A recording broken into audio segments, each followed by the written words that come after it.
Find our seats. We'll get started in a moment. Okay, so good morning, everyone. Are we having a good morning? Sylvia's having a better morning than you. So I'd like to thank everyone for taking the time to be here today. We're really excited to have all of you here.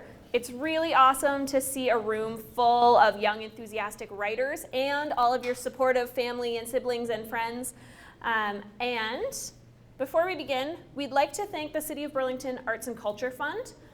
Grant funding from that fund is what allows this contest to happen and allows us to bring in real-life published authors to read your stories and speak to you today. Hi there, come on in. So, before we begin our writing talk and presentation of awards, I'm going to do some introductions. So we're going to do our welcome and introductions, then we'll go into our writing tips and presentation of awards. They'll be intermeshed. You'll see how that's going to work. And then afterwards, we'll break for some refreshments. So today, we have with us Jennifer Maruno. Jennifer chose early retirement from her position of an elementary school principal, believing that she could make a difference in the world of children's books. Her novels of historical fiction for middle grade and young adult readers include Warbird, Kid Soldier, When the Cherry Blossoms Fell, Cherry Blossom Winter, Cherry Blossom Baseball, and Totem. Have been nominated for various awards, including the Hackmatack, the Young Readers of Canada, and the Rocky Mountain Awards. In 2017, she also released her first picture book, Moose's Roof. Jennifer champions children's books as well as the Vice President of the Canadian Society of Children's Authors, Illustrators, and Performers. And through presentations and workshops like the one she's going to be giving for you today. And her next book, Until Niagara Falls, which you might get to see some of, is due out in February 2020. And we're so happy to have Jennifer here today. Can we have a round of applause?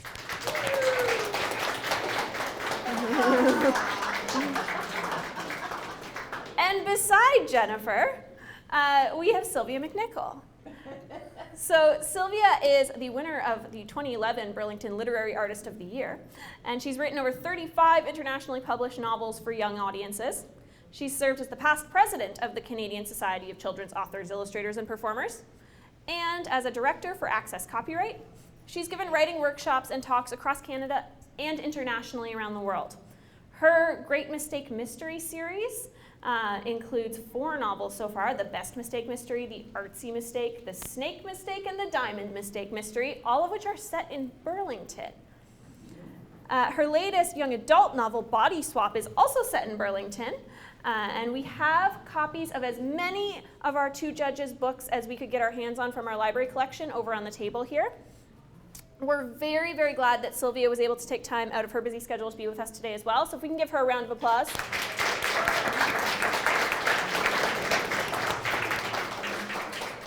And lastly, my name is Frances Honemeyer. You've probably all gotten lots of emails from me in the last 2 months. I'm the librarian here at BPL for children's programs for kids ages 6 to 12. So I have the pleasure of organizing Write On along with a lot of the other library programs that you might come to. And I'm always excited to see so many kids engaged in writing and being the next generation of Burlington authors, especially with the example of Sylvia and Jennifer of how successful you could be as a Burlington author. So, that's enough for me. I'm going to pass it over. I'm going to pass the torch. Pass the speaking baton here. And then we're going to switch over there. Yeah. All right. Before we begin, though, we do have to thank Frances personally for the work that she's put into this and making sure that all the entries are in, all the entries are copied. We get copies of them, we meet, we read them, and a lot goes on behind the scenes. So we would like a special thanks for Frances. Thank you. Is this working? Is this working? Yes, it is. Yes, This it is working. Good. Thank you, parents, especially for coming and bringing your kids. I'm so excited that we have this contest. When I was a young, and I'm so excited to be able to meet all of you, so please come and chat with us. It's like meeting ourselves, 20 years ago. Let's just go with that one. Let's go with 20, yeah. So I wanted to just, I've never, for those of you who will not win, you've won anyway by coming, you'll get the cake, you get to meet us. But I have never personally won a writing contest. Have you ever won a writing contest, Jennifer? I won. Of course she did. I won the Bix Pickle writing contest. Ooh.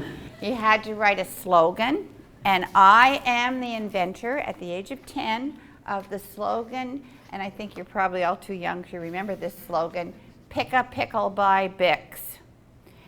Now, in those days, there was no royalty. I was a young 10-year-old that was ripped off, and of course, I did get a bike. I got a green pickle bike and a year's supply of pickles. So that is my writing contest. Can you just share that winning sentence that started your career? Do you remember it? The winning sentence? Yes. The winning sentence was, "What do you think about pickles?" Wow. Is that not profound? A round of applause here. That is profound. I cannot believe that. Oh. So we're going to, well, first of all, I want to tell you that we have tips for you, 6 writing tips that go along with the winning stories. We picked the tips to kind of match what the winning story did. But one of the biggest writing tips, as you know, I write mysteries set in Burlington, all walking a dog in Brant Hills.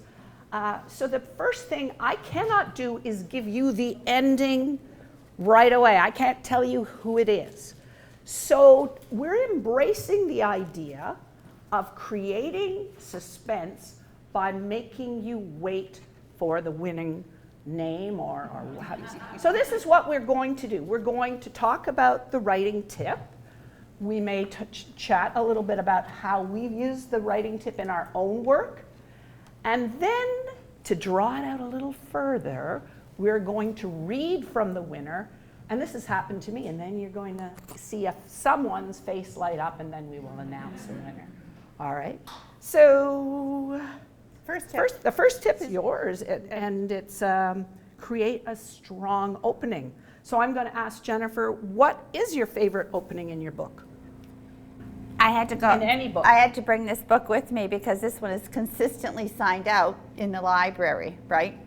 Now, this is interesting. I wrote this book prior to the document of Truth and Reconciliation coming out.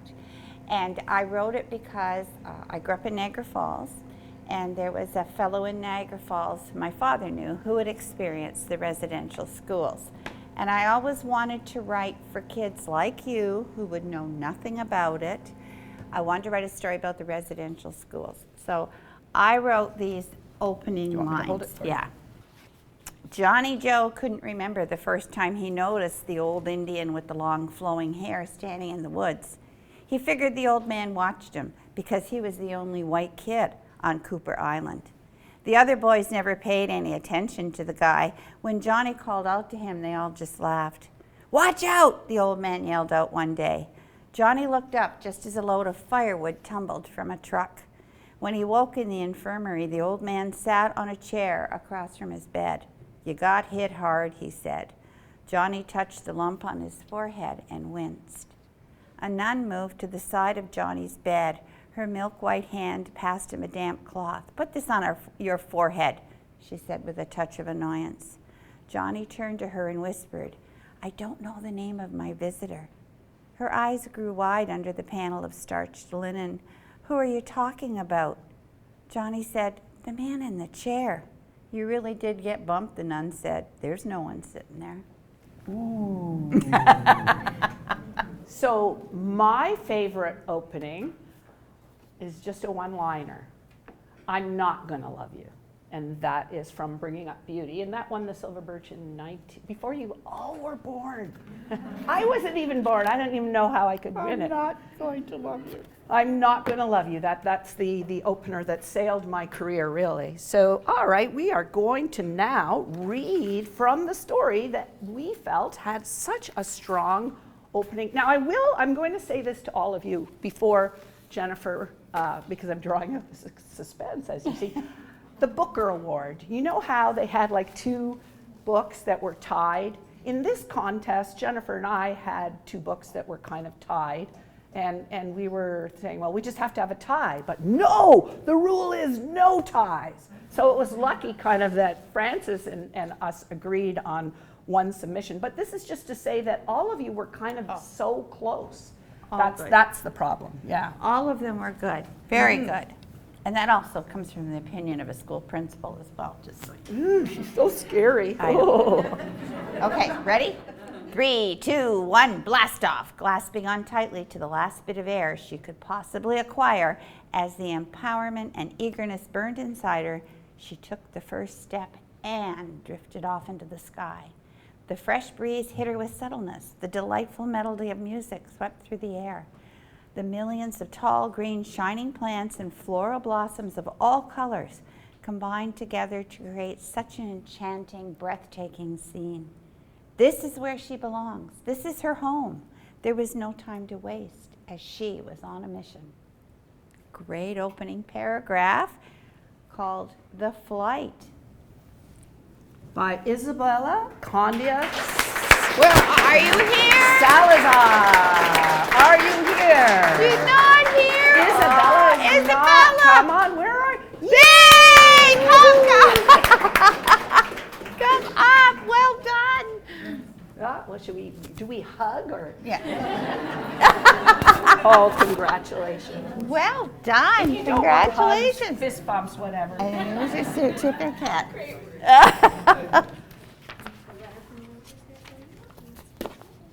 Big round of applause Yay! for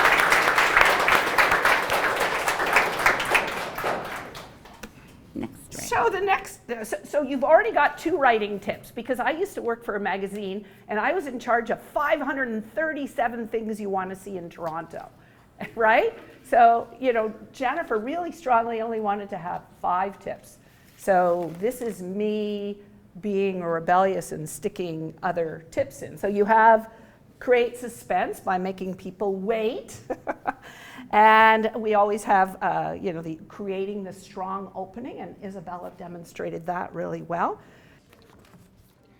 What do you want from me? I questioned loudly. Instead of answering the question, how it was asked, with words, he simply held out his wrinkled old hands to reveal a rolled up mat.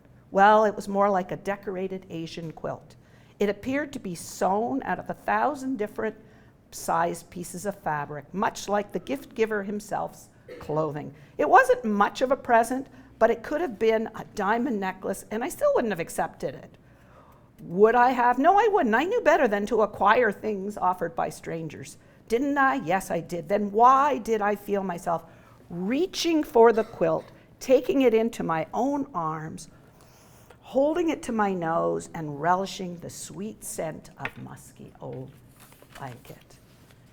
Congratulations. You want to do the... This is Emily Lemmer.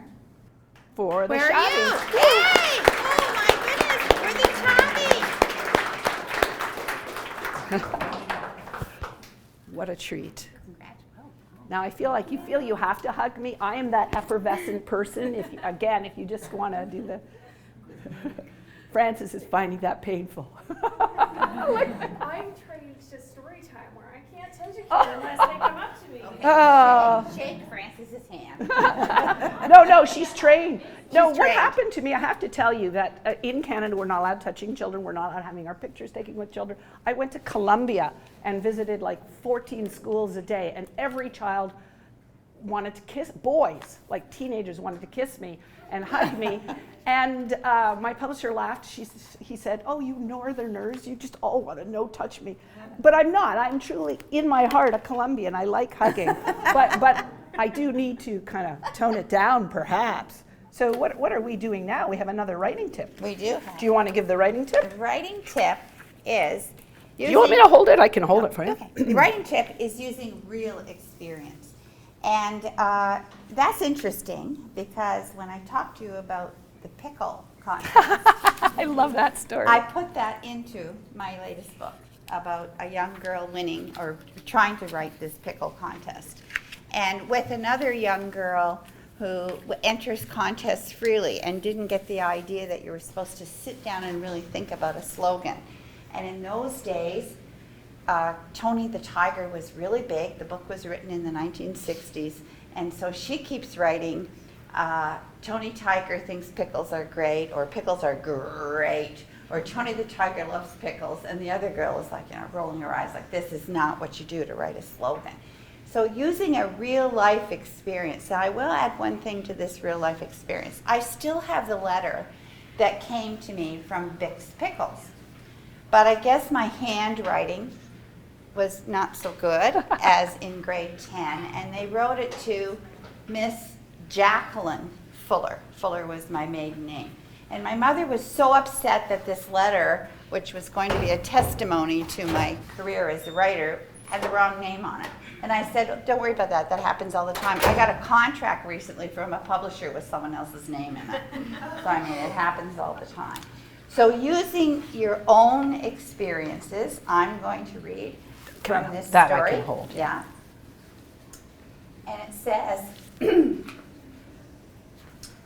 she fluttered onto a nearby branch. It was bare, but the best hiding spot she could find since it was in the middle of winter. A natural daredevil, she was teased by Auster, one of her cousins, that if she ever landed on a human's palm, that they would snap close their hand and grasp onto her feet, trapping you and leading you to the inevitable doom. She wanted to be 100% sure that he wasn't right, so she led him here along with all the other chickadees who agreed with him. She, Tara, was going to land on a human's hand to prove that he was wrong, also for fun. She's that type of chickadee. Watch this, she said. She flew over the fence that divided the path and the natural world. Then when a human passes, she'd tweet to notify she was there, and the human would hold out a hand of seeds, which she hoped were sunflower seeds, because those were her favorite. And that comes from Tara, and that's written by Jadzia Filipowicz. Where are you?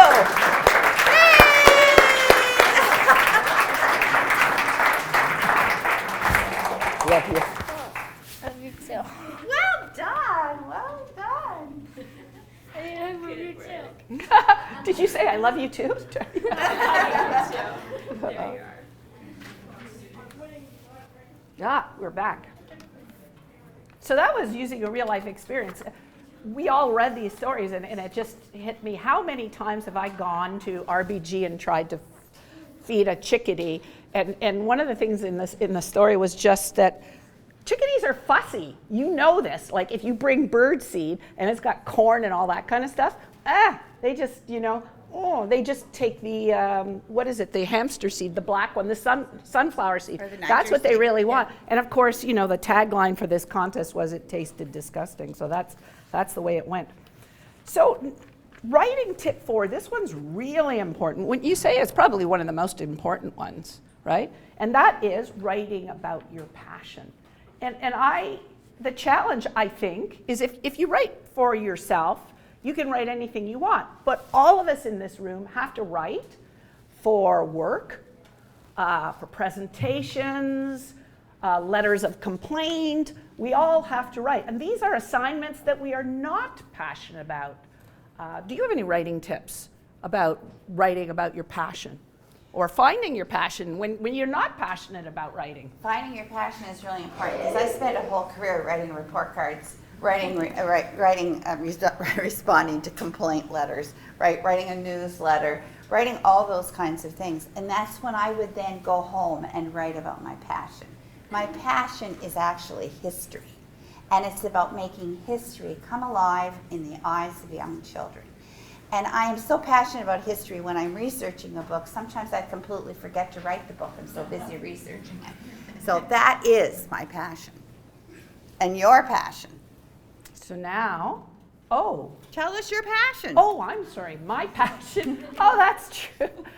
I think it's so obvious if you read my writing that it's dogs. I'm always walking dogs. So the 5 books, the 4 in the series are all walking a dog in Brant Hills, and I walk a little dog.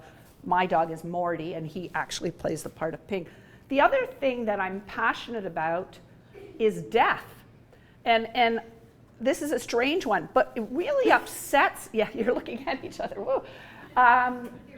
it really upsets me because I read the same papers you do, the Burlington Post when it comes, whatever, and I read about accidents where kids do stupid things and end up, if not dying, nearly dying. And my passion is like, oh my goodness, I've got to change this. This can't be.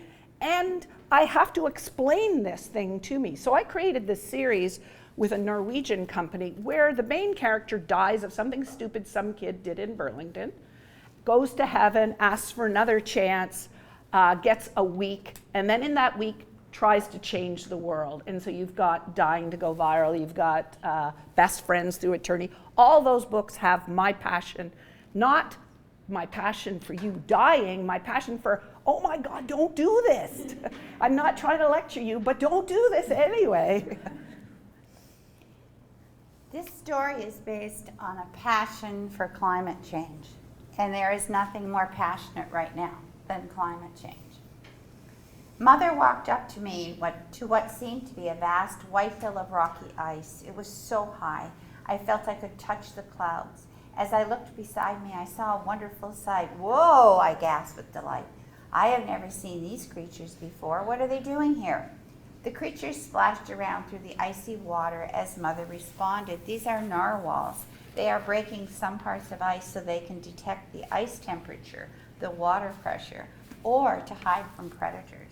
They won't stay long if the ice keeps melting. We walked past the narwhals and their large horns and finally reached the top of the icy hill. I was astonished. Before me was a perplexing blue sea, spotted in some place with ice chunks. I could see everything. I was so high I could feel the wind rushing through my fur more aggressively. Everything that Mother told me about the ice seemed incredible. All the shiny ice will soon melt away. But it was hard to imagine all of this. Those thoughts just tasted disgusting. Wow, that's a terrific metaphor. It Woo! is, it is. So now you probably, want to know who won. Gabriella, yeah? Go ahead. Gabriella Sanchez. Congratulations. Woo!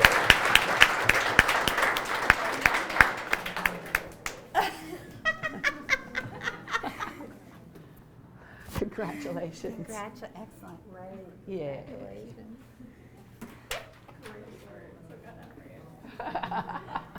Nothing like making your librarian just squish. So okay. The next tip we've got, I love this one, exaggerating for humor. Oh, And that's a fun one because you can take the smallest idea and make it crazy. And so you can take even the description of a meal, you can take a smell, you can take any kind of action. And there's a lot of levels of humor. Actually, there's 12 levels of humor. The lowest level of humor is slapstick. That's when someone falls down and everybody laughs, right? The Three Stooges are famous for slapstick. And then you go all the way up to the top level of humor, and that is all about play on words, of which Shakespeare was familiar for. And there's all the different humor in between. And so we found this story to be very funny. hilarious. Hilarious. It was the year 1973, and an Italian restaurant called Romania was currently making an order of exactly 243 spaghetti noodles and exactly 10 meatballs with exactly 42 grams of tomato sauce. "Here you go, sir," said Petro the waiter. "Here is your order of exactly 243 spaghetti noodles, 10 meatballs, and 42 grams of tomato sauce." Petro set the dish on the table with great elegance. "Ahem," said James, the hungry customer. "I'm registering a complaint due to my missing meatball." I'm going to read just a little bit more before I go to a stellar kind of middle part. "Mr. Meatball quite enjoyed being cooked in the big pot with all the other meatballs. He loved the heat of the fire and the sizzling of the meatballs. But most of all, he loved looking at himself and watching how brown he turned. However, when the chef reached his ladle in the pot, Mr. Meatball was curious and decided to jump in to see where it went. He immediately regretted the decision because it meant having the comfortable space, leaving the comfortable space he called home. Mind you, he had lived there for about 25 minutes, and he was leaving it now. "No," yelled Mr. Meatball, "let me go." That's it, all those extra O's. I'm just reading what he put down. But all the chef heard was sizzle, sizzly, and thought it was just a meatball browning in the cookbook.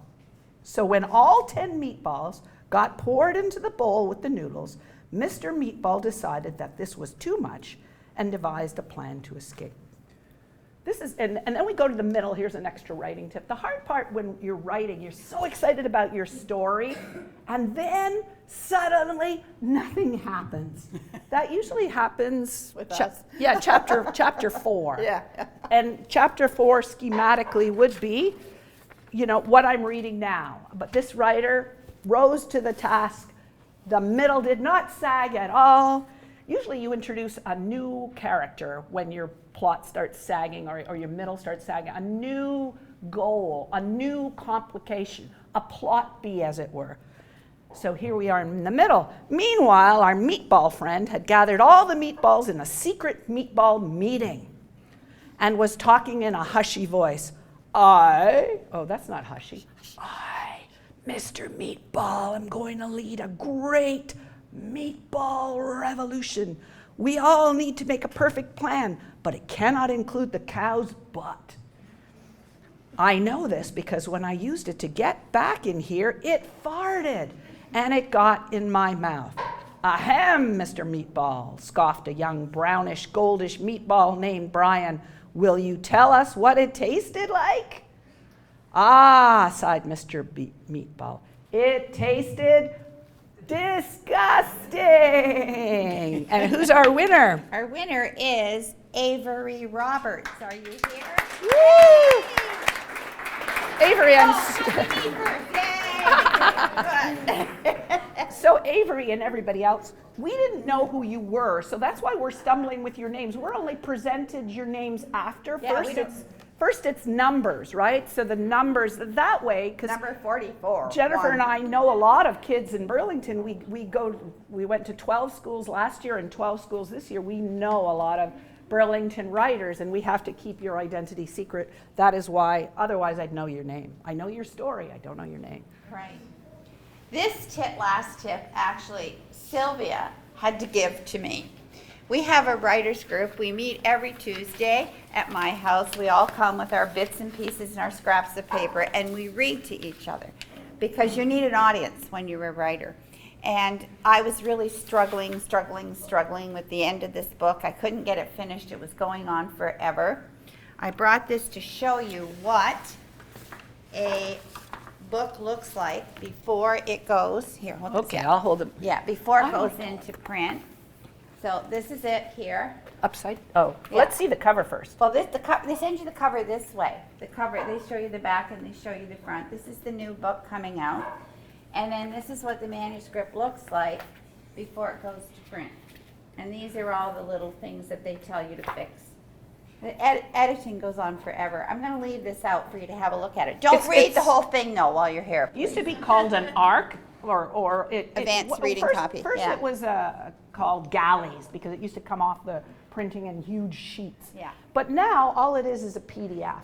And the problem with the writer, at this stage of the game, when you're reading and rereading, you can no longer see mistakes. And what happens consistently is you must get someone to read it because in the pour of the text, the designers, well, we're going to say that it's the designers, not the editors or the writer, they leave out a paragraph or words are missing. So, we've edited it like crazy, but just the pour does this. And So I this is marked a chapter called Pick a Pickle. just in case. I want to look at that, Pick a Pickle. But the idea behind getting the book to end, you have to realize you have to bring the beginning to the end. You have to make the whole book become one big circle. And that's where I was not heading in a circle. I was just heading in a straight line with this book, and I kept going on and going on. And Sylvia said, you have got to read your beginning and your ending together to make it match. And when she did that, I realized I had to start curving this book to come back around to have an ending. So Sylvia even gave that tip to me. Haha. So you're going to read.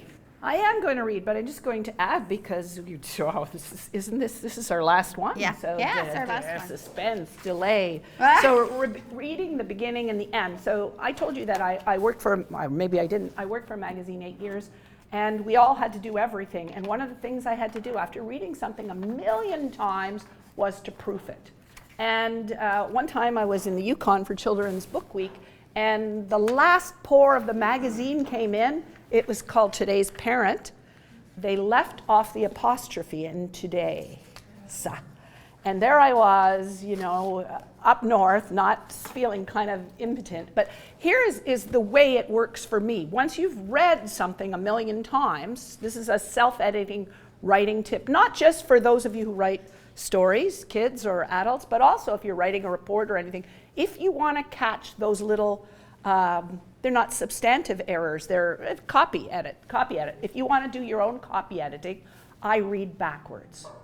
So if I read a flyer, and when we're talking about writing about things that aren't your passion, I have written about shot peening. This is not my strength, writing about motors and details. And so here, let me quickly add another writing tip. When you're writing about something that isn't your passion, I find when you do research on it, you get really excited about it. So for a long time, I just wanted to stop people in the street and talk shot peening. So I give you that little tip. But then, so we've given you, so we've got, of course, we're going to come around to using beginning and ending, but I also told you read backwards. We also said keep people hanging for suspense. And what are the other writing tips? You want to review them? We've got use your 5 senses. And a really great way of doing that for kids is if you take 5 colored markers and you say one is for sight, sound, here you can give them a name, and then just go through your story and see, and you'll find out that you probably have only used 1 or 2 senses. So it's always a good idea to have 5 colored markers handy for the 5 senses. Use a real life experience. Don't be afraid of sharing your real life experiences. Even something as crazy as, I don't know, burping at the wrong time or something like that. Just share those experiences. Write about your passion, exaggerate for humor, and always read the beginning and the ending together.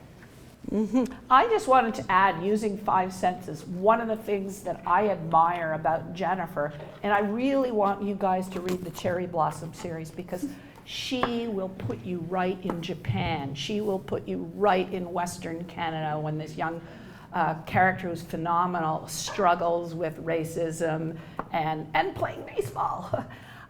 So she is the master. For me, it did not come easy to do the description part. For me, I had to become visually handicapped in a different kind of beauty to start using my 5 senses. And the story that I read, you heard audio more and you heard smell. I will say taste is a little difficult because, you don't usually taste what's happening. But when you're afraid or something, you might taste something in your mouth.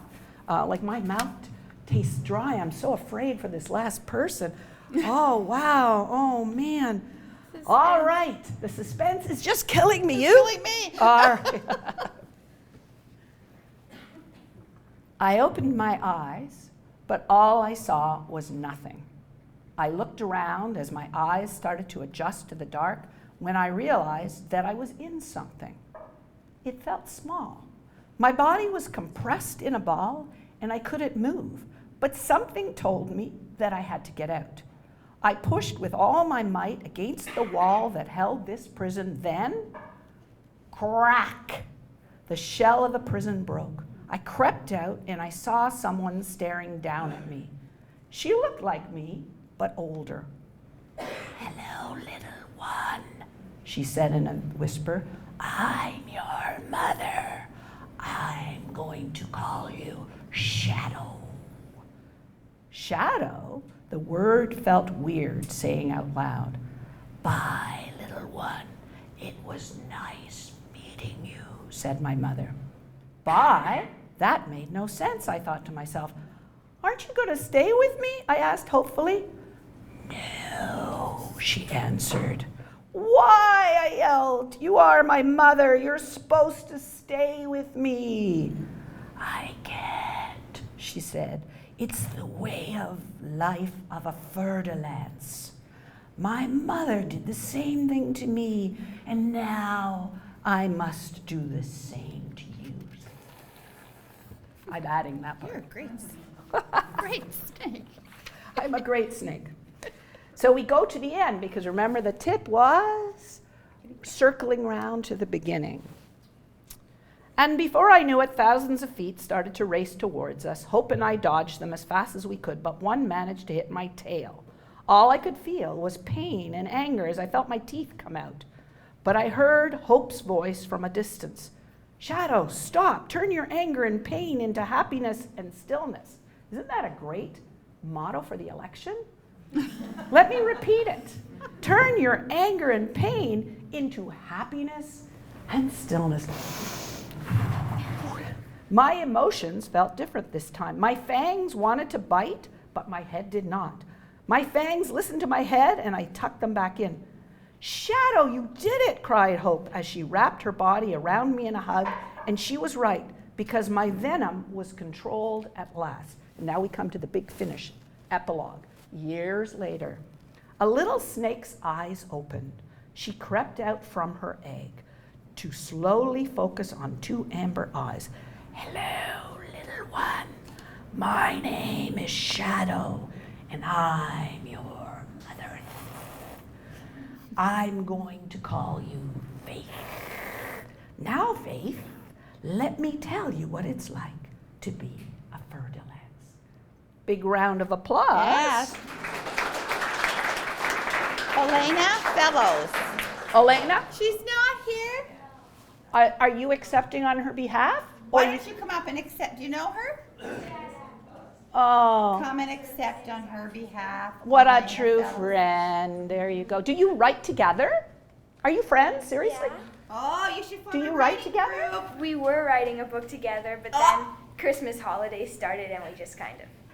Wow, isn't that neat? Oh, well, big hug.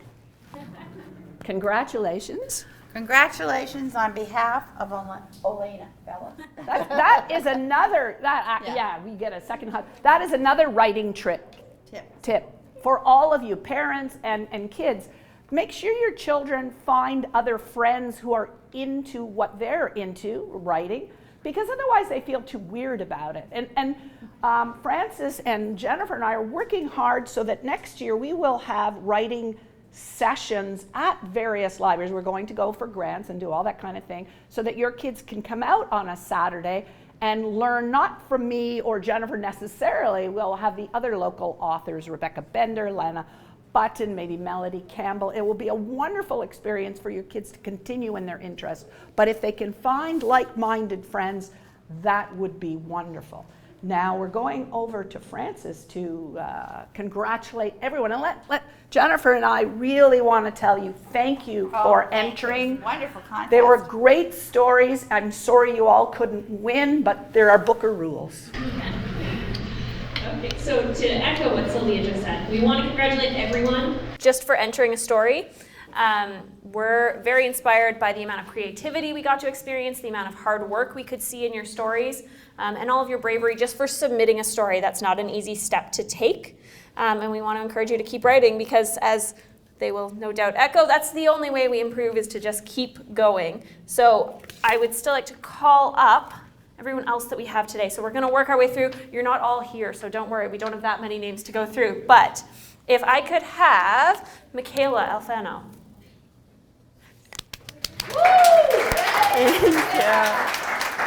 Okay. Great work, Michaela. We do fist bump. Okay, Oh, Hannah, thank you you. call. Awesome. Can we have Samuel Alfano?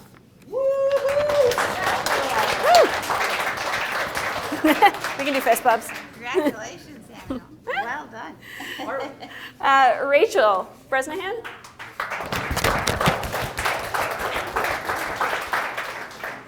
Come on up. Okay. We're going to have a line of fist bumps happening here. Yeah, there you go. Simone. Awesome. Great work. Simone, this is great. Thank you for our participation. Oops, just one.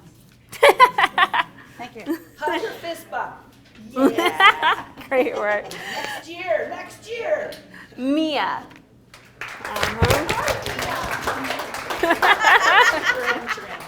Great work, Mia. Congratulations, Mia. Great job. Okay. Delenia? Come on up.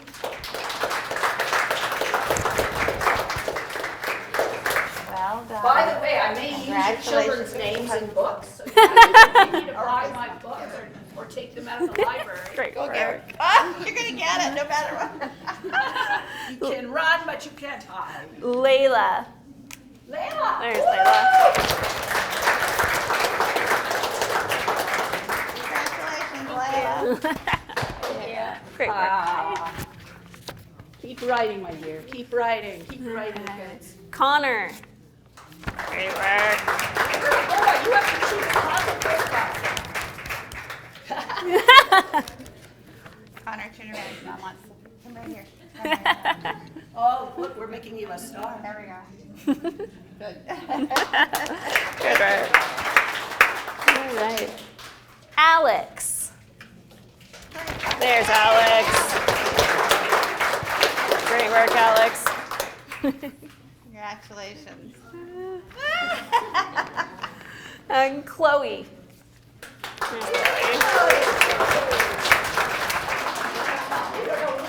Okay, Chloe, turn around this way. Wait, you have lots of people. 1, 2, sorry, 3. That's good. Lots of embarrassment, Chloe. It goes with the job. Yeah, you can write about it. Oh yeah, There we there's go. perfect writing about it. We have Grace. Grace K. Grace Krish. There you go. Here she is. We have 2 Graces. Next year. Great work. Well done, Grace. Thank you. Oh wait, Grace, hang on. There's a photograph over here. Okay. Remember, I never won the pickle bus. I don't think Jen is here. We have Nella.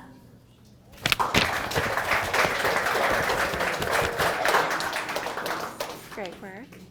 Congratulations, Nella. Okay.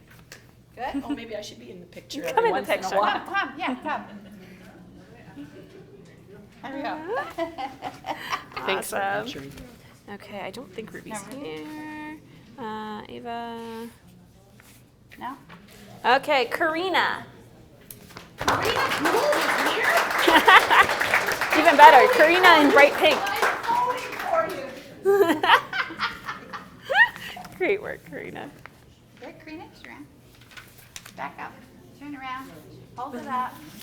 There we Karina go. shot. Step in. Karina shot. Oh, you got it? Right?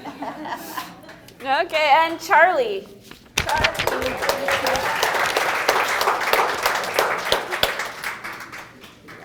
Come on over right. here. Whoops, Turn I'm around. blocking your hair. Come in, And Sylvia. look at the back. Here we go. 1, 2, 3. Well done. Well Good done. stuff. Yep. And next we have Clodagh.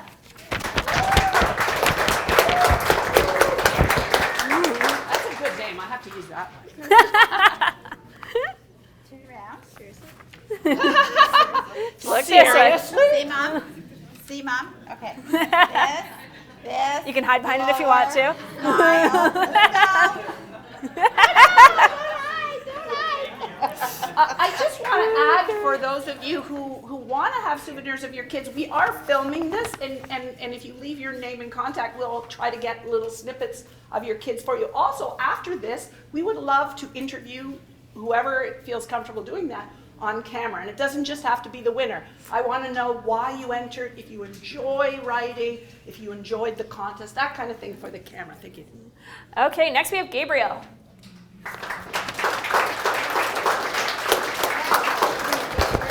Good stuff. Is there a camera? This book Okay, and we're gonna make this nice and easy if there's cameras happening. We also have Grace. Great. They're siblings, I believe. Oh, come back! Come back! Come back! Oh, it's okay. Okay, he doesn't want to be with his brother. Oh, there you go. Yes, come on and be with your sister. Take that. I miss my brother. Turn over here. There we go. And smile into the big camera in the back. There we go. Good stuff. Good Thank job. A team. Okay, I don't think so. Elizabeth. Here, I spoke to Elizabeth Clark.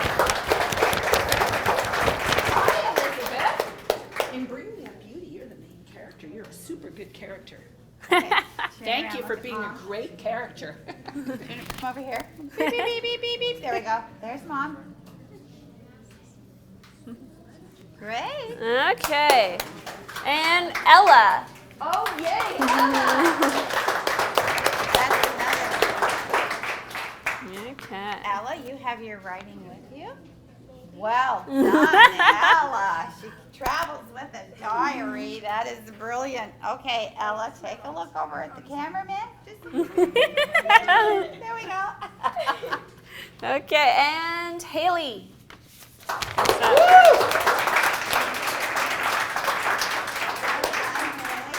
Excellent. Turn around. Hold this. Get in the middle. Right here. Right here. Good. Good. Thank you. Okay. Sophie, you're enjoying to go viral, I think. No, in body swap, Haley is in. I spell it wrong, though. Sophie next.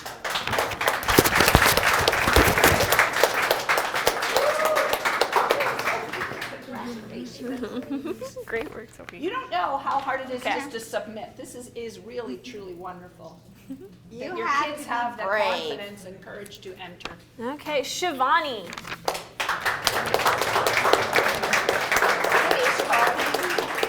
She's afraid of me. Shivani. Well done. Okay, Sylvia, give her a hug. There you go. Did you hear what she said, Sylvia? Give her your hug. Yeah. And this way. Maybe look at Shivani that. doesn't There we want go. my hug. Perfect. Okay. And Edwin. Where's Edwin? There he is. No, please, without your cake. There's cake. There's cake. No cake for you. Oh, okay. Some people have to go. Yeah, That's yeah, okay. yeah. Edwin, That's wait a okay. minute. Hold up your certificate so you get, yeah, so you can see it. That's right.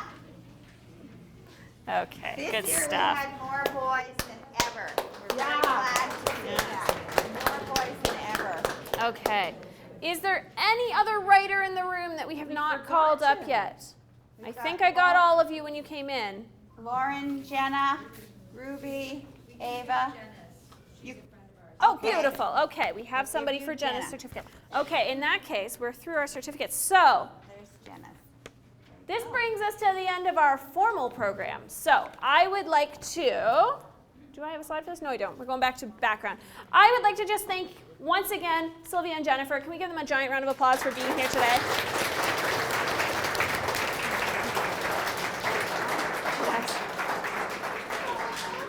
It's so hard to convince them to work together. We have fun. We do. So we hope that you really enjoyed writing a story for the Write On contest and that you'll keep writing. For those of you who are now in grade 7, because you may have submitted last year in grade 6, our teen writing contest is in February. So you have another opportunity quite soon. If you are still in grade 4, 5, or 6, you can enter Write On again in the coming year. We would love to have your stories back again. Different ones. Yes, there'll be a new prompt. So we'd also like to give a big thank you to all of the family and friends and supporters who came along today. Thank you. All right. And so please help yourself to cake and refreshments. I'm going to head back there and start cutting the cake. We have some allergy-friendly options on the one end. Please leave those if you don't need those until people have had a chance to go by. If you would like to browse Jennifer and Sylvia's books from the library collection, they're on the table. They are here and happy to talk to you. My last writing tip. Get a library card and use it, and you all know that, and read a lot. Thank you so much.